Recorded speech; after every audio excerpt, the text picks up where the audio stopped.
մեր այս պատմության ցավալի էջերից, որ մենք պետք է քաղենք երկրաշարժի էջից, դա նաև որ մենք սեյսմիկ անվտանգության ու կազմակերպչական լուրջ հարցերով պետք է զբաղվենք։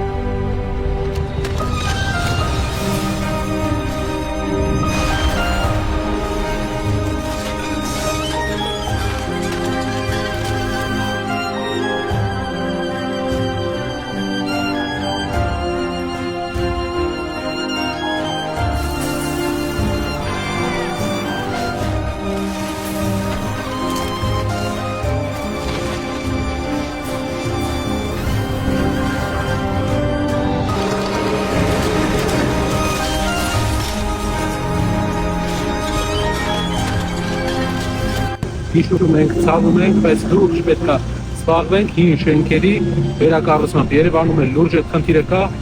այսօր էլ Աստված չանի, այդպես վտանգ լինի, մենք պատրաստ չենք։